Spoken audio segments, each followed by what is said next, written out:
नमस्कार, good morning. आज के हमारे इस वीडियो में हम विसर्ग संधि स्टार्ट करने वाले हैं और हम लोगों ने अभी तक स्वर संधि कंप्लीट कर ली है, व्यंजन संधि कंप्लीट कर ली है। आज हम लोग विसर्ग संधि के बारे में चर्चा करेंगे कि विसर्ग संधि होती क्या है, इसका मेल कैसे होता है, परिणाम कैसे बनता है और इस विसर्ग संधि के उपनियम कितने हैं, इस बारे में चर्चा हम आज करेंगे। मेरे द्वारा अभी तक पहले जितने भी वीडियो जो हमारे क्लास के आए हैं, चाहे वो वर्ण के हो चाहे वो संधि के हो, उनके लिंक मैंने डिस्क्रिप्शन में दे रखे हैं।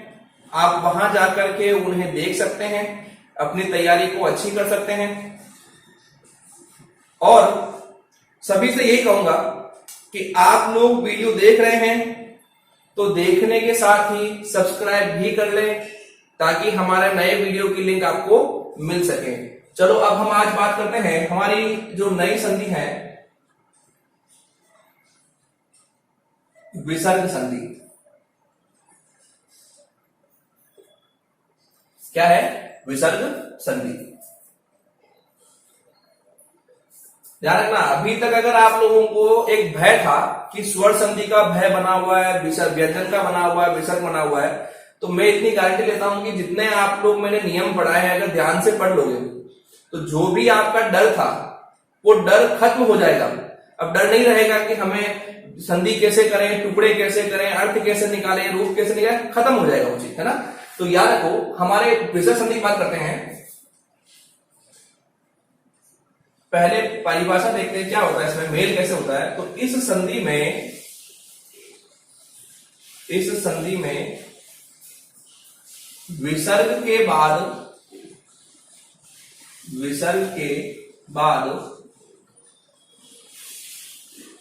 स्वर या व्यंजन आकर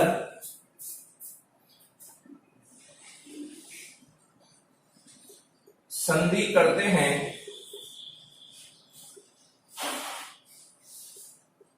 तो यहां परिणाम में विसर्ग या तो स्वर बन जाएगा, कॉमा, या व्यंजन बन जाएगा,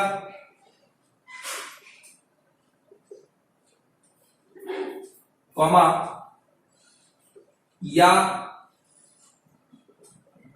विसर्ग का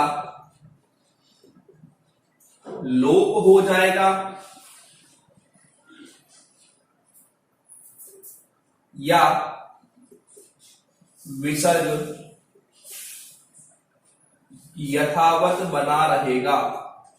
यथावत का मतलब क्या होता है? जैसा है वैसा, यथावत बना रहेगा।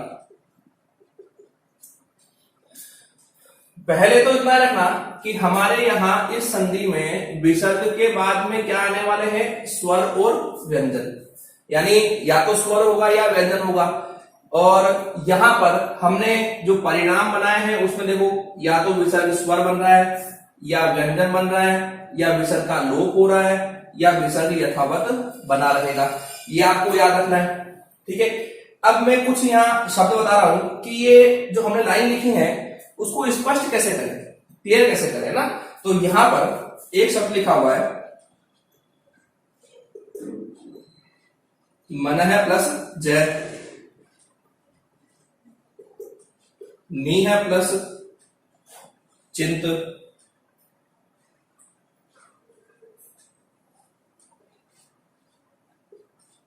अतः प्लस एवं,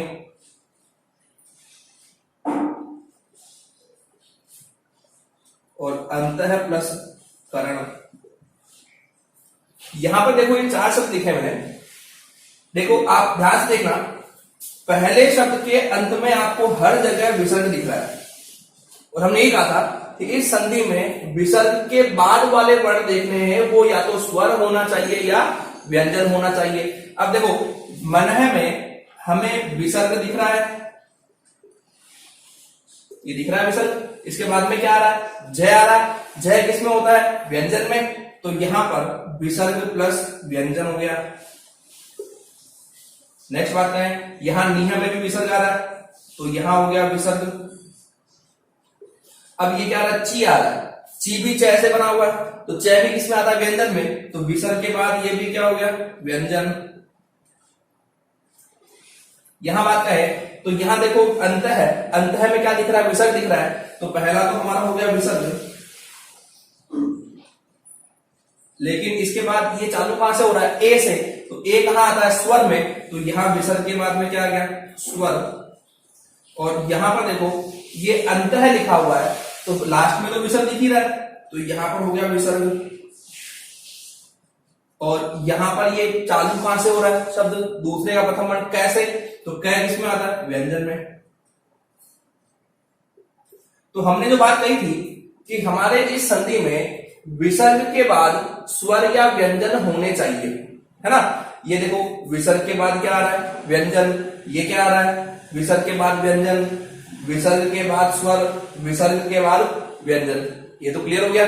अब चलते आगे कि यहां पर परिणाम किस रूप में बने, तो मैं आप लोगों से अभी इतना कह दूं कि हम लोग केवल अभी इस लाइन को स्पष्ट कर रहे हैं, इसलिए आपको केवल जो मैंने अंडरलाइन किया है इन पर फोकस करना है।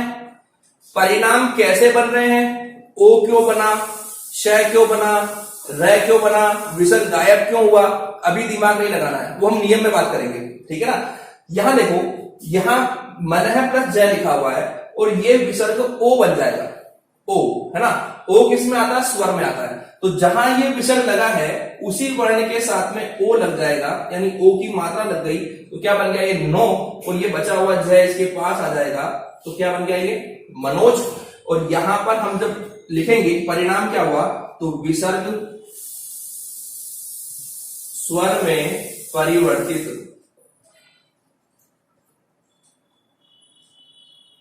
विसर्ग स्वर में परिवर्तित, क्योंकि मनोज में ओ बन गया। यहां देखो निह प्लस चित्त लिखा हुआ है, यहां विसर्ग जो है ये आधा शय शलगम वाला बन जाएगा, तो जैसे ही हम परिणाम बनाएंगे तो ये परिणाम बन जाएगा निश्चिंत। क्या बन जाएगा, ये यहां पर परिणाम बन जाएगा निश्चिंत। तो हम यहां पर कहेंगे कि विसर्ग जो है, विसर्ग व्यंजन में परिवर्तित हो गया। क्लियर। अब देखो यहां लिखा हुआ है अतः प्लस एव, विसर्ग ये दिख रहा है, दूसरे प्रारंभ स्वर से दिख रहा है, तो यहां क्या होगा, जब परिणाम बनाएंगे तो ये विसर्ग यहां से हट जाएगा और ये दोनों शब्द पास बैठ जाएंगे, तो यहां ये बन जाएगा, पहला तो बन जाएगा अत और दूसरा बन जाएगा एव। क्या बन गया, ये अत एव। तो यहां पर हमने कह दिया कि हमने यहां केवल विसर्ग का लोप किया है। क्या किया है, विसर्ग का लोप किया है, इसके अलावा और कुछ भी नहीं किया है, ठीक है। अब यहां देखो अंतः प्लस करण, अब यहां पर भी विसर्ग के बाद में व्यंजन आ रहा है, लेकिन यहां जब परिणाम बनाएंगे तो परिणाम में केवल प्लस हटेगा, बाकी और कोई चेंज नहीं होगा। तो यहां जब हम परिणाम बनाएंगे तो परिणाम यहां बन जाएगा अंतः, परिणाम बन जाएगा अंतः और ये हो जाएगा करण, यानी विसर्ग भी लगा हुआ ही रहेगा। तो यहां पर हमने कहा ये जो परिणाम बना है वो हो जाएगा विसर्ग यथावत बना रहेगा। ध्यान से सुनना, हमने जो लाइन लिखी थी, इस संधि में विसर्ग के बाद स्वर या व्यंजन आकर संधि करते हैं, तो यहां परिणाम में विसर्ग या तो स्वर बन जाएगा या व्यंजन बन जाएगा, या विसर्ग का लोप हो जाएगा, या विसर्ग यथावत बना रहेगा। हमने 4 शब्द लिखे। पहला शब्द था हमारा ये, दूसरा था ये, तीसरा था ये और चौथा था ये। इन चारों शब्दों में हमने पहले देखा कि इनमें मेल कैसे हो रहा है। तो यहां विसर्ग के बाद व्यंजन आ रहा है, यहां विसर्ग के बाद व्यंजन है, यहां विसर्ग के बाद स्वर है और यहां विसर्ग के बाद व्यंजन है। ये मेल हो गया। फिर हमने कहा परिणाम क्या बन रहा है, तो हमने यहां कहा कि विसर्ग जो है वो स्वर में बदल रहा है, यहां हमने कहा कि विसर्ग व्यंजन में बदल रहा है, यहां कहा विसर्ग का लोप हो रहा है और यहां क्या बोला हमने, विसर्ग यथावत बना हुआ है। स्क्रीनशॉट लो उसका।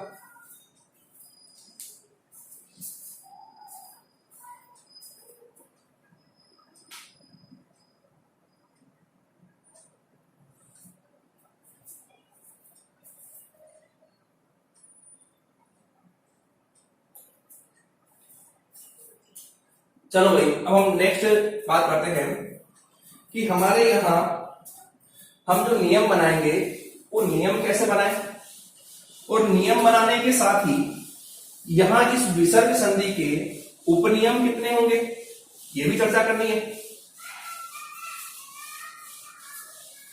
तो ध्यान सुनना,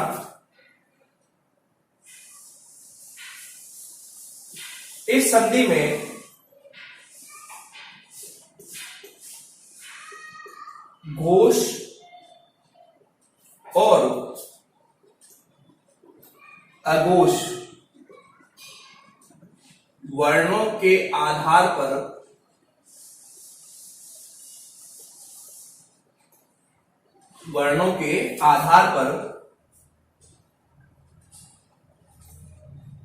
विसर्ग संधि के,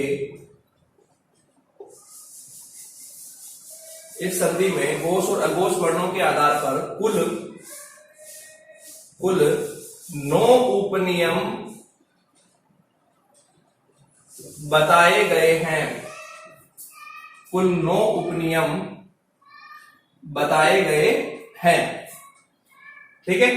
अब यहां पर इतना याद रखना कि हमें मूल रूप में घोष और अघोष वर्ण आने चाहिए, क्योंकि घोष और अघोष वर्ण आएंगे तभी जाकर के हम इन 9 उपनियमों को बहुत अच्छे से समझ पाएंगे।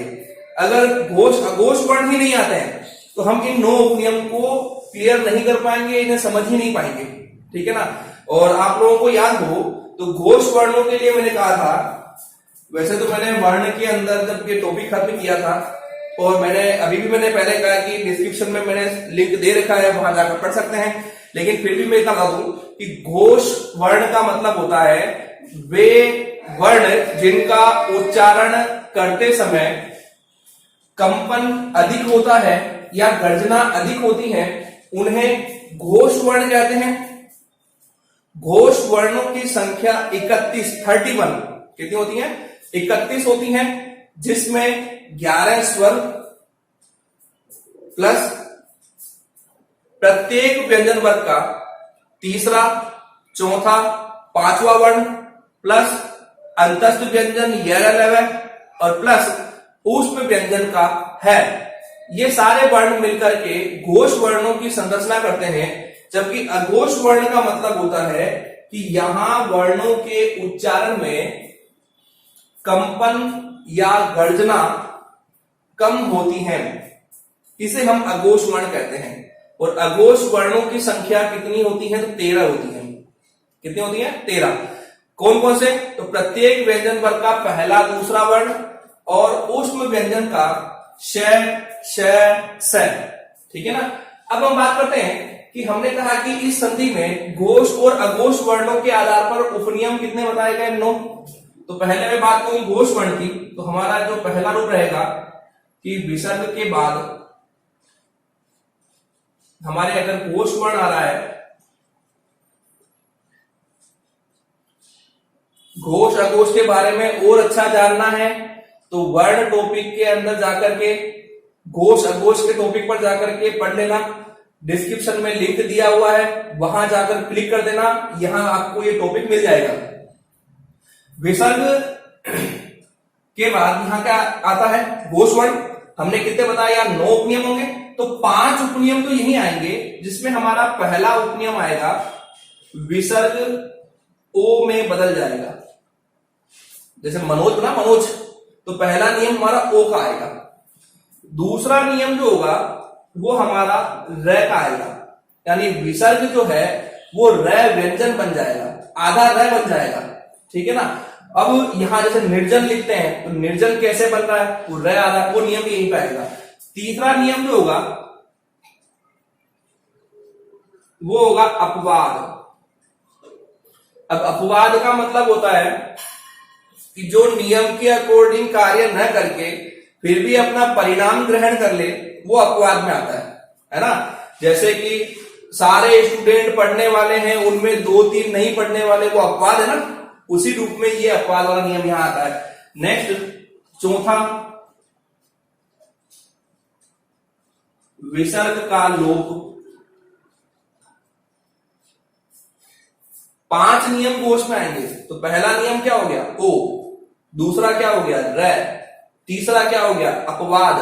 चौथा क्या हो गया, विसर्ग का लोप। और पांचवा हमारा उपनियम क्या हो गया, लघु ई या उ। ई या उ मतलब छोटी ई या छोटा उ का तो लघु ई या उ को दीर्घ ई या उ में परिवर्तित करना। लघु ई या उ को दीर्घ ई या उ में परिवर्तित करना। ये 5 नियम हम किस में पढ़ेंगे, घोष वर्णों में पढ़ेंगे। ठीक है ना। अघोष वर्ण में हमारे 4 आएंगे, क्योंकि 5 यहाँ आ गए हैं, कुल 9 है, तो बचे कितने, 4। तो हमारा दूसरा नियम जो होगा वो ये आ जाएगा कि विसर्ग के बाद यहां पर अघोष वर्ण होगा, जिसमें हमारे नियम कितने बनेंगे, 4। जिसमें पहला नियम बनेगा तालव्य श का। क्या बनेगा, तालव्य श का, शलगम वाला श। जैसे निश्चित लिखा था तो श कैसे बना, वो नियम यहां आएगा। दूसरा वाला नियम मूर्धन्य श।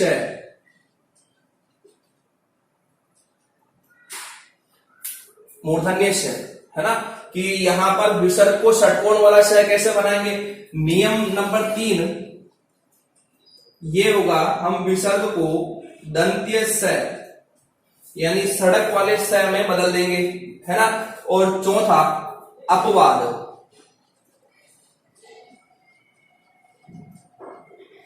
अब ध्यान रखना, अपवाद हमारे घोष में भी आया है और अपवाद हमारे अघोष में भी आया है।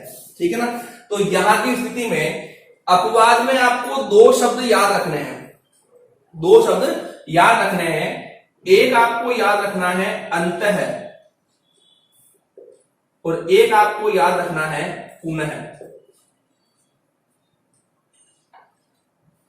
क्या रहोगे, अंतः और पुनः। अगर अंतः और पुनः के बाद घोष वर्ण दिख रहा है तो समझ जाना कि ये अपवाद घोष का हो गया। और सेम कंडीशन अगर यहां भी, क्योंकि शब्द दोनों में, क्योंकि अपवाद है ना, तो दोनों में शब्द सेम ही चलेंगे, तो यहां भी अंतः और पुनः आएगा।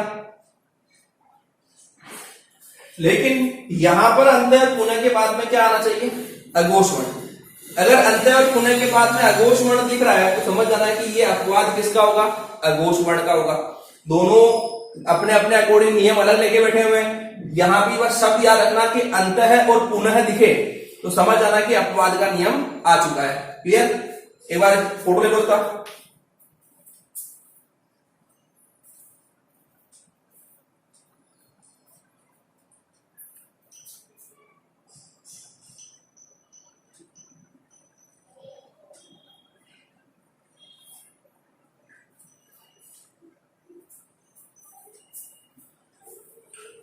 चलो अब हमारे नियम नंबर 1 की बात करते हैं।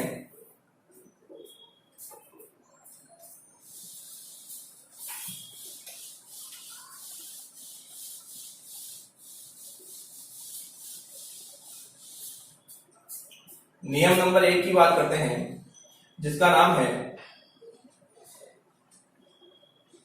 विसर्ग के बाद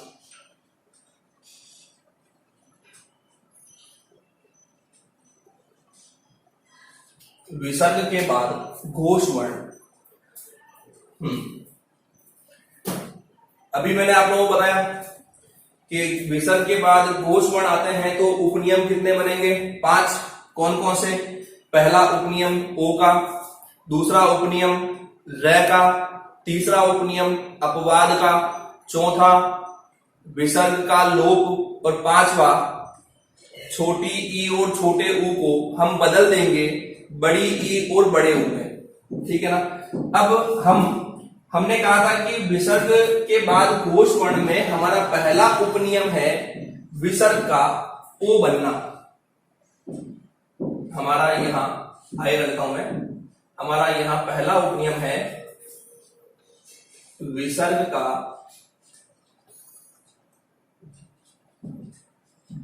ओ स्वर बनना। क्लियर? ये हमारा पहला नियम है। थोड़ा समझने की कोशिश करते हैं इसको। प्रारूप वही रहेगा जो हमारे स्टार्टिंग से बना हुआ आ रहा है। पहले शब्द का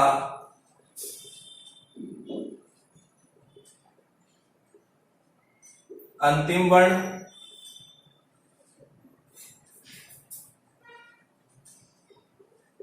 दूसरे शब्द का प्रथम वर्ण,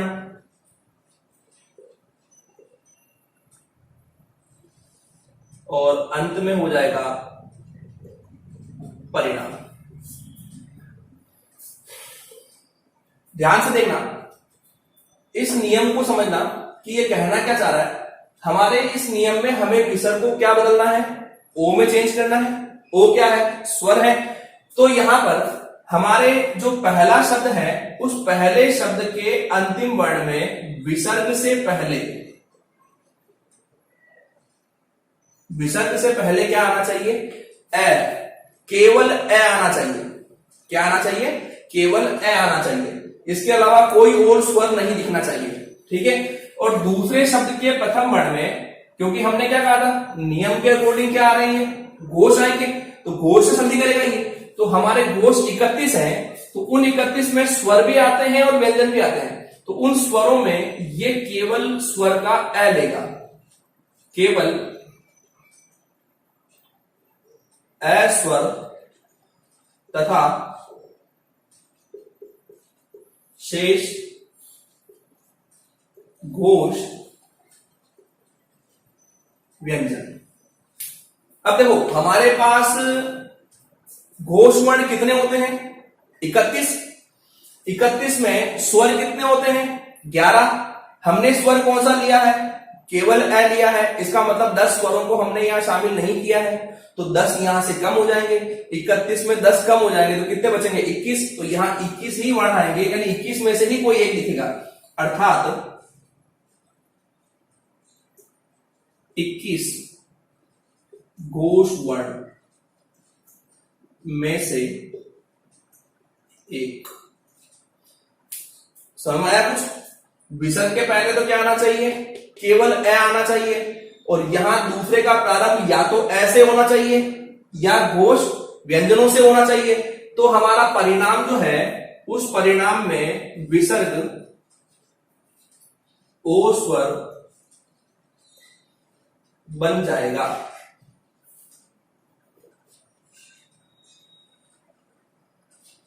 ओ स्वर बन जाएगा। ये समझना है बात? मन है प्लस जय, यशोदा, सरोज,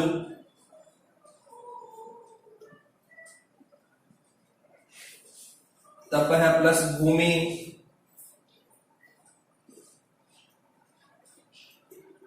मन है प्लस अनुकूल,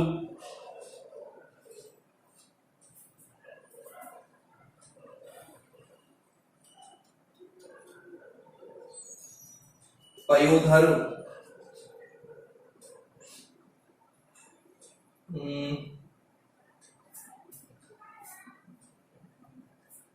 यश है प्लस अर्जन, पयोद। देखो ये कुछ शब्द लिखे हुए हैं, इनको हम थोड़ा समझने का प्रयास करते हैं कि इनमें नियम कैसे लग रहा है। ये देखो संधि रूप है ना।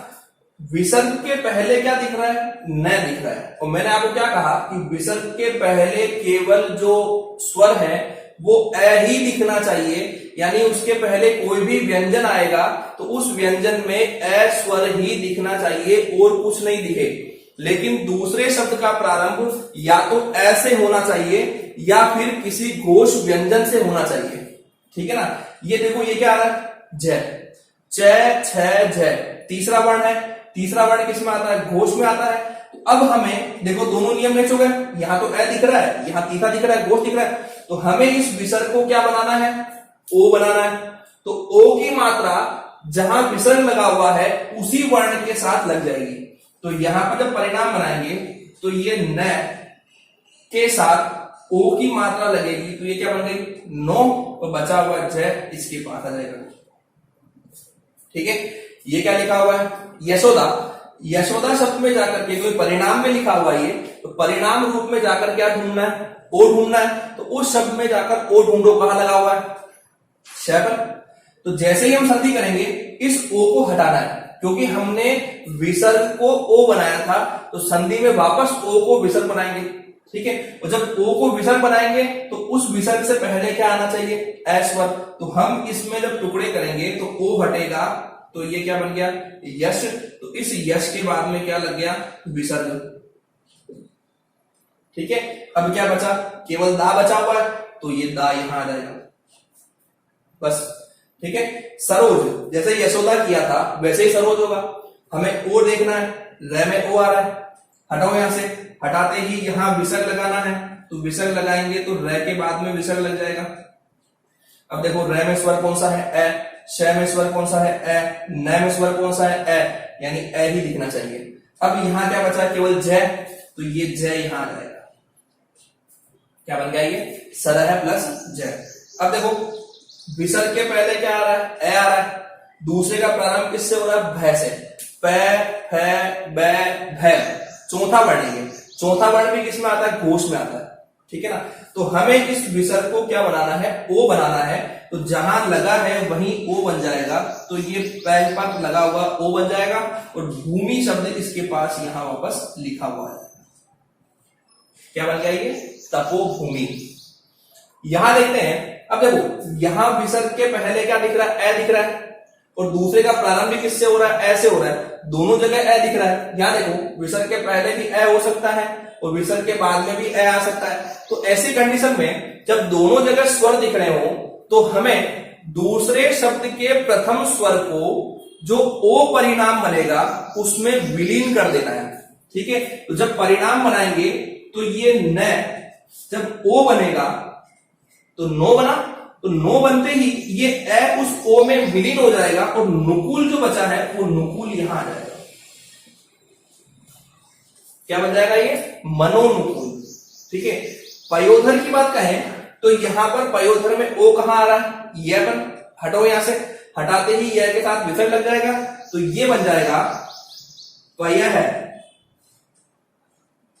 और ये हो गया धर। पयोधर। पयोधर किसको कहते हैं?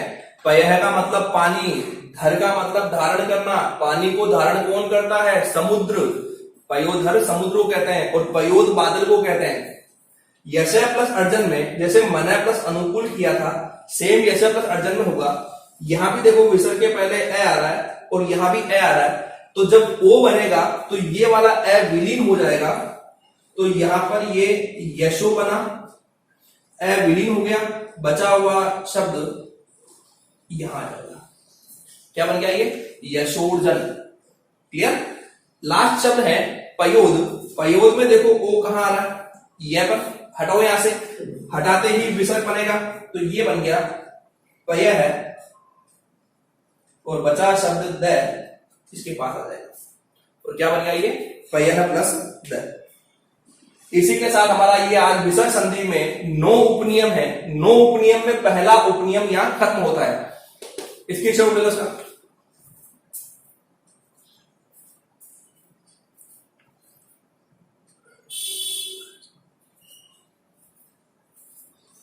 चलो भाई, आज हमने इस क्लास में विसर्ग संधि की परिभाषा, विसर्ग संधि में हम लोग परिणाम कैसे बनाएंगे उसकी चर्चा, विसर्ग संधि के उपनियम कितने होते हैं उसकी चर्चा, विसर्ग संधि में घोष और अघोष वर्णों के आधार पर जो उपनियम बनाए गए हैं उनकी चर्चा, और 9 उपनियम में जो घोष वर्ण का पहला उपनियम है विसर्ग का ओ स्वर बनना, इसकी चर्चा आज हमने यहां पर अपने वीडियो में की है।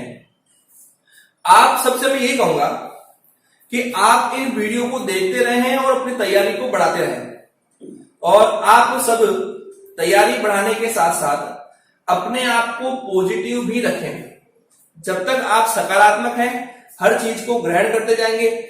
आप अगर दिमाग में ये सोचकर चलते हैं कि हमें संधि याद नहीं हुई है, कभी नहीं होगी, तो आप लाइफ में कभी संधि को याद नहीं कर पाएंगे। जब भी पढ़ाई करते हैं तो ये सोचकर पढ़ाई करें कि हम जो पढ़ रहे हैं वो टॉपिक आज हमारा क्लियर हो जाएगा। ठीक है ना। आप सभी इन वीडियो को देखें, कमेंट करें, शेयर करें, सब्सक्राइब करें, और अपने जितने मिलने वाले हैं उन लोगों को भी देखने के लिए कहें, और अपने जितने साथीगण जो अपनी क्लास में पढ़ते हैं उन तक भी ये वीडियो पहुंचाएं, क्योंकि उन स्टूडेंट तक भी ये जानकारी मिलनी चाहिए कि सर ने जो टॉपिक चालू किए हैं अगर उनके छूटे हुए हैं तो वो कंप्लीट कर लेंगे। ठीक है ना। इसी के साथ मैं वीडियो समाप्त करता हूं। बहुत बहुत धन्यवाद।